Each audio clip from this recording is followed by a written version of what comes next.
તો આ છે એક જૂની સ્પ્લેન્ડર। આજની તારીખમાં માર્કેટની અંદર તમને નવી સ્પ્લેન્ડર પણ જોવા મળે છે। આ એક જૂનું મોડલ છે, બહુ જ જૂનું છે। પણ નવી સ્પ્લેન્ડર અને જૂની સ્પ્લેન્ડરમાં ફરક શું આપણે લોકોને જોવા મળશે? What is the difference between? હવે લોકોને આજની તારીખમાં જે આ જૂની સ્પ્લેન્ડર જે અત્યારે તમે લોકો જોઈ શકો છો, અત્યારે નવી સ્પ્લેન્ડર જે માર્કેટની અંદર આવે છે જેની કિંમત પણ લાખ રૂપિયાને આડે છે અત્યારે, તો એમાં શું આવે છે એવું તો, અને આની અંદર કંઈક એવી વસ્તુ આવે છે જે આજની તારીખમાં પણ ઓછી છે અને એનો મુકાબલો તો નવી સ્પ્લેન્ડર પણ નથી કરી શકવાની। આ નવી સ્પ્લેન્ડર કરતાં પણ સારી સ્પ્લેન્ડર છે। કેવી રીતના સમજાવું આ વિડીયોની અંદર। નવી સ્પ્લેન્ડર અને જૂની સ્પ્લેન્ડરની અંદર ડિફરન્સ આપણે જોવા મળે છે આનો। આ છે કાર્બોરેટર, જે લોકોએ આ સ્પ્લેન્ડરને ચલાવી હશે, જૂની સ્પ્લેન્ડર, એને ખબર હશે કાર્બોરેટરનો શું ફાયદો છે। આના લીધે આપણે લોકોને કાંક સિસ્ટમ જોવા મળી જાય છે, અને આજની તારીખમાં જેટલી પણ નવી મોટરસાઇકલ આવે છે ને એની અંદર તમને લોકોને કાંક સિસ્ટમ નથી જોવા મળતો, અને આ વસ્તુ બહુ જ જરૂરી છે અને ઘણા બધા લોકોને ખબર હશે કે કેટલી જરૂરી છે।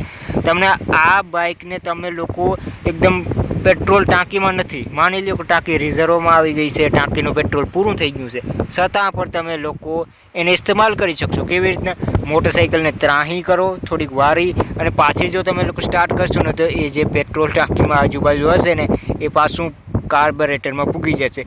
તો એના લીધે તમે વધુ ડિસ્ટન્સ કાપી શકો છો। ક્યારેક એવું જો છતાં થાય, તમે લોકો બાઇક લઈને જતા હોય ને પેટ્રોલ એકદમ ફિનિશ થઈ ગયું હોય તો પણ તમે આને ચલાવી શકો છો। પણ નવા સ્પ્લેન્ડરની અંદર એવું નથી થતું। નવા સ્પ્લેન્ડરની અંદર તમને જોવા મળે છે ડાયરેક્ટલી ફ્યુલ ઇજેક્ટર, અને જો તમારી ટાંકીમાં ફ્યુલ પૂરું થઈ ગયું તો એ પ્રોબ્લેમ ડબલ વધવાની છે, કેમ કે એને કમ્પ્યુટરમાં નાખવી પડશે, કેમ કે ઘણીવાર મોટર પણ બળી જાય છે, ઘણીવાર મોટરમાં પ્રોબ્લેમ ક્રિએટ થઈ જાય છે।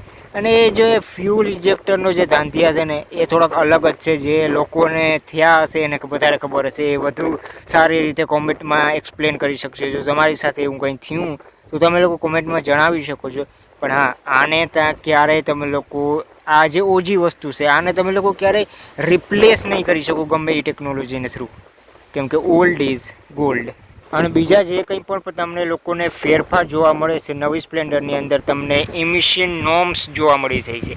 એટલે કે જે આ જે તમને ધવાડો જે તમે લોકો કહો છો, કે પછી આને જે એન્જિનની જે ગરમ ગેસ હવા જે બહાર નીકળે છે, જેને આપણે એક્ઝોસ્ટ કહીએ છીએ, એક્ઝોસ્ટની જેટલી પણ હવા બહાર જાય છે ને એને અહીંયા એક ફિલ્ટરના થ્રુ નવા સ્પ્લેન્ડરની અંદર બહાર કાઢવામાં આવે છે। એમાંથી ફિલ્ટર કરીને બહાર કાઢવામાં આવે છે, સેન્સર વગેરે એ બધું તમને એમાં જોવા મળે છે। એના લીધે પર્યાવરણને નુકસાન ના થાય એ માટે તમને એ ફિલ્ટર ને એ બધું તમને લોકોને સેન્સર વગેરે એ પણ જોવા મળે છે નવા સ્પ્લેન્ડરની અંદર।